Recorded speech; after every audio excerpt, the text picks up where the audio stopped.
Olá pessoal, sejam bem-vindos aqui à Batalha dos Remakes, o novo quadro do canal, estreando o primeiro episódio aqui.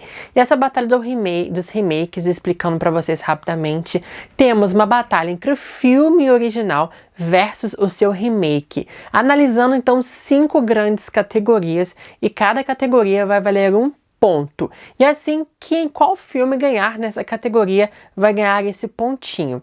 No final, quem acumular mais pontos dessas categorias vai ser o grande vencedor desta batalha. E eu deixei para vocês aqui no YouTube uma votação de qual seria o primeiro filme a enfrentar nesta batalha de remakes. E vocês votaram. E quem ganhou foi Halloween 1978 versus Halloween, o início de 2007. Então, sem mais delongas, vamos então para essa batalha. Meu nome é Breno Bicalho, bora quebrar a quarta parede de Halloween versus Halloween. Bora lá!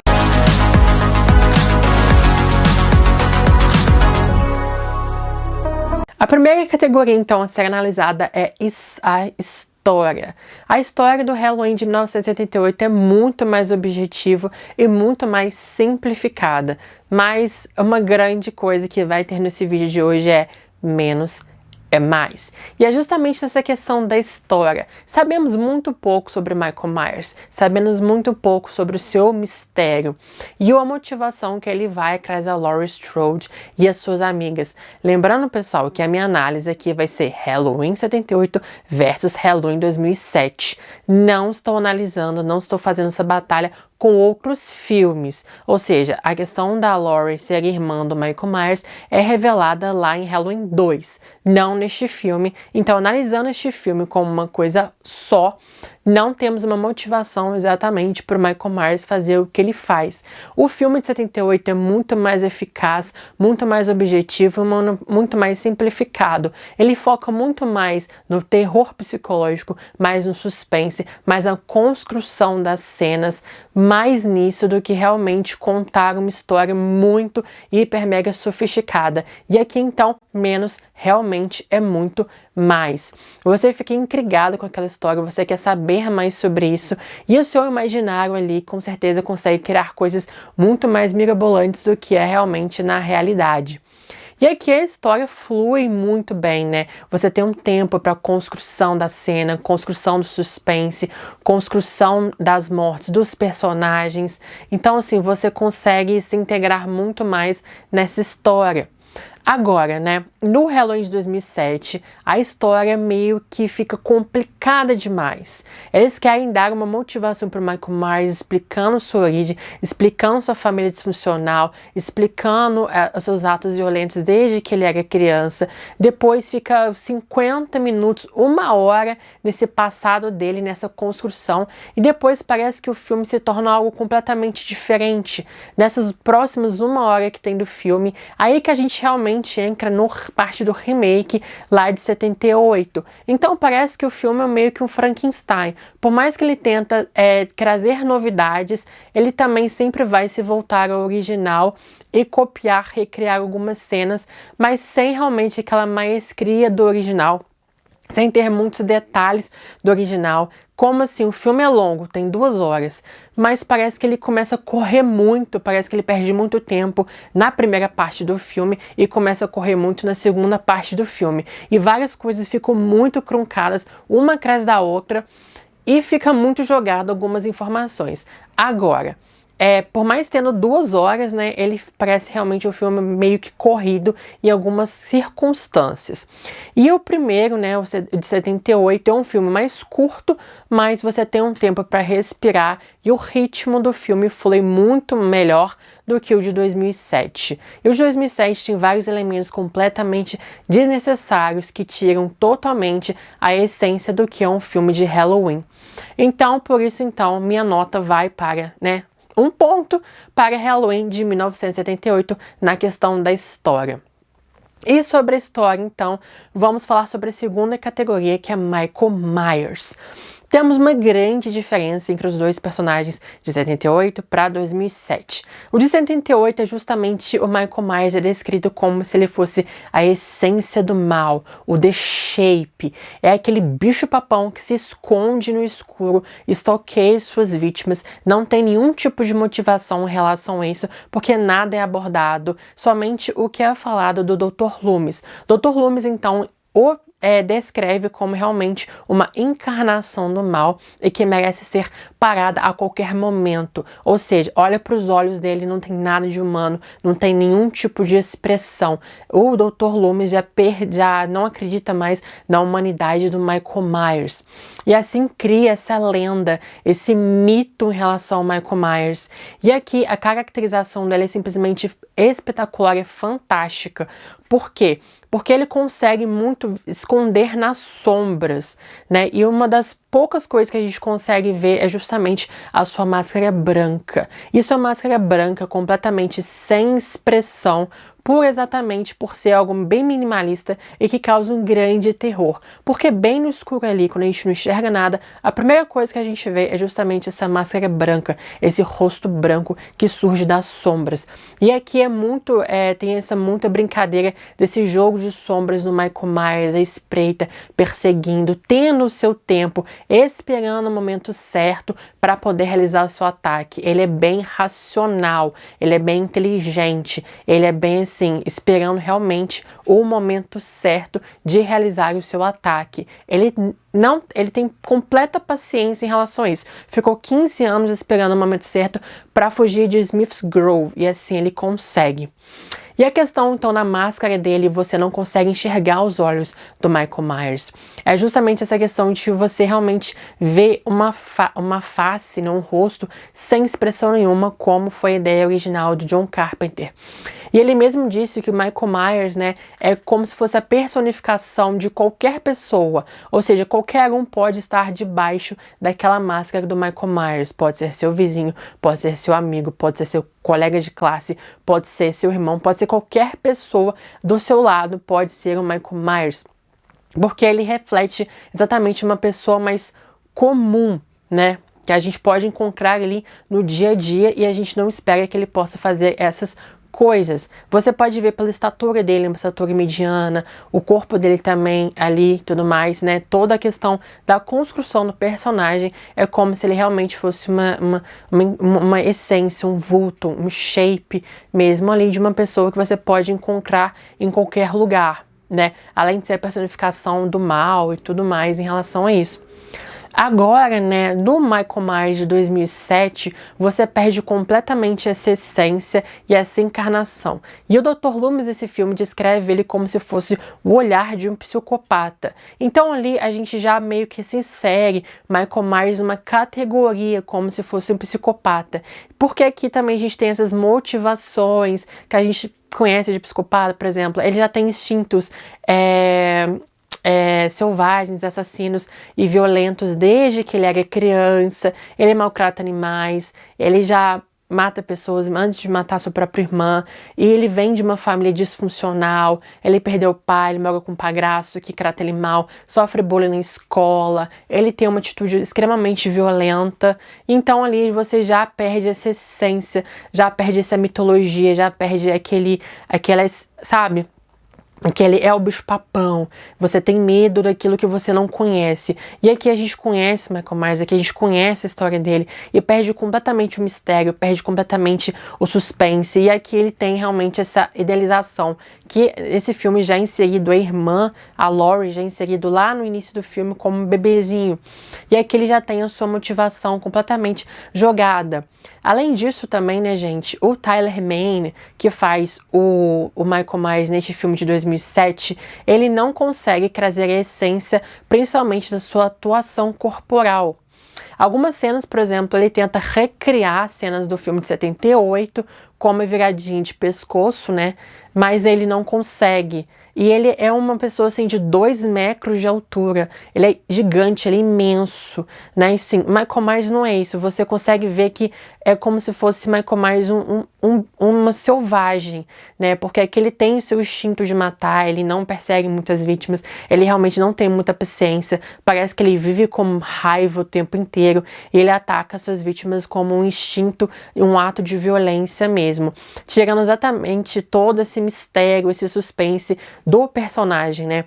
Nick Castle conseguiu com o seu trabalho, com sua atuação corporal, muito bem o Michael Myers lá em 78, coisa que Tyler Mane não consegue aqui. Ele é muito grande, ele é muito parrudão, sabe? E muito forte, e isso não é realmente o Michael Myers. Além disso, só a máscara também a gente consegue ver os seus olhos. E a todo momento este filme tenta humanizar o Michael Myers, e a gente sabe que quando o Michael Myers é humanizado, ele perde exatamente o seu mistério e o seu suspense por trás da construção toda desse personagem. Então, aqui temos uma desconstrução de tudo aquilo que a gente vem conhecendo sobre Michael Myers. E por isso, então, nessa categoria, o meu pontinho vai, obviamente, para Halloween de 1978. E nisso também, aproveitando um gancho aqui, vamos falar sobre os personagens. Nos 2 filmes, nós temos os grandes personagens da franquia, que é a Laurie Strode e que é o Dr. Loomis, né? Falando da Laurie Strode, então, lá de 1978, interpretada pela nossa queridíssima Jamie Lee Curtis. Ela começa como uma garota adolescente que simplesmente não entende nada que tá acontecendo. Ela simplesmente está no lugar errado, na hora errada, porque Michael Myers vai começar a perseguir ela, porque ela vai até a casa dos Myers, deixar a chave ali, porque está sendo vendida, o pai dela é um corretor de imóveis, e simplesmente ele vê ela e começa a perseguir ela sem motivo nenhum. Ela simplesmente está completamente na hora errada ali e ela não entende o que está acontecendo. As amigas dela vão morrendo uma a uma e ela é simplesmente uma garota muito inteligente. Ela é muito engenhosa. Ela é exatamente aquela personificação de uma Final Girl, como eu disse para vocês no vídeo anterior, que eu fiz o ranking das melhores Final Girls, que ela justamente, o conceito de Final Girl praticamente começou com ela ali e foi estudando ao longo dos tempos para criar realmente esse conceito, né? Então, assim, ela é muito inteligente, ela é muito engenhosa. No final, quando ela descobre a questão sobre o Michael Myers, né? Que ele tá perseguindo ela, ele nem sabe quem é esse cara e ele começa a perseguir ela, né? E ali ela consegue pegar alguma coisa ali, outra ali, ela pega uma agulha, pega não sei o que, vai, pega uma mais, pega a faca dele, esfaqueia ele, e ela luta contra ele. Então, assim, ela tem essa grande inteligência e ela é muito preocupada também com a Lindsay e com o Tommy para poder salvá-los ali no final do filme também. Então, assim, ela é uma garota de grande força e de grande inteligência. Por mais que ela se veja numa situação de perigo, aflita, ela ainda tem uma racionalização. Ela ainda consegue ser mais racional e inventar um jeito ali de sair dessa situação. Agora, a Laurie de 2007, por exemplo, ela também não entende muito o que está acontecendo com ela, mas a primeira vez que a gente vê a Laurie em 2007, ela já quebra completamente esse conceito de Final Girl da Laurie de 78. Ela começa a falar pornografias, ela começa a falar umas coisas assim, ela é muito mais parecida com as amigas dela, boys, garotos, festas, não sei o que, né? Ela é muito mais extrovertida. E para poder realmente trazer essa parte para mostrar que essa Laurie é diferente, mas ela também é igual. Por exemplo, ela usa óculos, né? Usar óculos é um grande estereótipo, né, para mostrar, poxa, aquela pessoa é inteligente porque ela usa óculos. É um grande estereótipo, né, que eles utilizam nesse filme para mostrar, opa, por mais que ela seja um pouco mais parecida, um pouco mais extrovertida, um pouco mais, né, boca suja, assim, né, no filme, ela ainda tem um quê da Laurie Strode, da questão da inteligência dela. Mas aqui ela não usa muito dessa inteligência, né? Aqui já sabemos o objetivo, o Michael Myers está atrás dela, porque ela é enramando o Michael Myers, por mais que ela não descobre neste filme, tá analisando somente este filme, ela não entende o que está acontecendo. Mas ela é simplesmente muito histérica, ela grita muito, sabe? E ela que não tem aquela mesma inteligência da Laurie de 78 para poder fugir do Michael Myers, né? Ela grita e vai correndo de um lado para o outro, sofre bastante, mas ela é realmente uma personagem muito histérica, né? A Laura de 78 é muito mais, assim, carismática, você torce muito mais por ela, você fica de pai, tadinha, né? Ela é diferente, né, gente? E o Dr. Loomis também, de 78, né? Ele tá ali, ele acompanha o Michael Myers durante 15 anos e o objetivo dele é justamente parar o Michael Myers de qualquer forma possível. Nem que talvez fosse matar o Michael Myers, ele quer parar o Michael Myers porque ele não acredita mais no Michael Myers, ele não acredita mais no lado humano dele. Então o seu grande objetivo é prender, matar ele para acabar com isso de uma vez por todas, né? E ele fala muito sobre isso durante o filme. Agora o Dr. Loomis de 2007 é um pouco diferente, né? A gente vê mais a interação do Michael Myers com o Dr. Loomis, a gente vê a terapia dos dois ao longo dos anos, algumas sessões de terapia. A gente vê que o Dr. Loomis se simpatiza com o Michael Myers, tenta ajudá-lo de todas as formas possíveis e por mais que ele tenha desistido, no final ele ainda tenta um pouco trazer essa humanidade do Michael Myers e despertar esse lado nele, por mais que o Michael Myers já seja perdido há muito tempo. A única coisa ruim do Loomis de 2007 para mim é que ele faz um livro sobre isso, meio que tentar ganhar dinheiro, né, em relação a essa história. Mas enfim, aqui o Dr. Loomis de 2007 ele se simpatiza muito mais com Michael Myers do que no Dr. Loomis de 1978. Mas eu ainda fico com os personagens de 1978, porque eles são personagens muito mais, assim, icônicos em relação a isso, a Laurie Strode, né, prefiro muito mais ela, e eu fiquei muito dividido, né, em relação a isso, mas eu ainda fico com os personagens de 1978, então ganhando mais um pontinho aí. Halloween 78, 3 pontos, Halloween 2007, 0 pontos. Em relação então sobre as mortes, né? É um filme slasher. Então, assim, é um filme que tem mortes, não é verdade? Mas eu creio que aqui também é um pouco de menos é mais, né? O Michael Myers, nesse filme, no Halloween de 78, ele mata pouquíssimas pessoas, mas ele é muito inteligente, ele é muito engenhoso e as mortes são diferentes. Michael Myers brinca com as suas vítimas, né? Cria realmente um suspense, uma cena de tensão. Temos uma construção, um escalonamento da cena até chegar na morte dos personagens. Isso te deixa tenso o tempo inteiro, porque a gente vai acompanhando, a gente vê o Michael Myers perseguindo, olhando para as pessoas, e você fica realmente muito tenso, esperando que ele pode atacar a qualquer momento, até que chegue esse grande momento, né? Então, assim, por mais que não tenha sangue, as mortes são estilosas e também tem questão artística, né? Tem cenas bastante artísticas, tem frames ali bem interessantes, né? Dessas mortes também são muito bem criadas, são muito bem construídas. Agora, o Halloween de 2007 é uma atrás da outra, é pá. É uma atrás da outra. Antes de começar o filme, o Michael Myers já matou umas 5 pessoas, que é praticamente o montante que o Michael matou lá em 78, e aqui temos uma contagem imensa de corpos. Mas, Brino, Halloween Kills, você viu? Se você ama Halloween Kills, sim, gente, mas tem a questão do Halloween Kills também, que tem um grande estilo, tem uma ótima fotografia, além também de criação de suspense, como de 78. Enfim, mas aqui a gente tá falando de 2007 versus 78, Halloween Kills é outra coisa, né? Mas então, no Halloween de 2007, não tem uma construção daquelas cenas para poder acontecer. E parece que o Halloween de 2007, ele tá um pouquinho ali inserido nos torture porns, né? Porque nessa época, não sei se vocês lembram, o subgênero torture porn de terror tava muito em alta.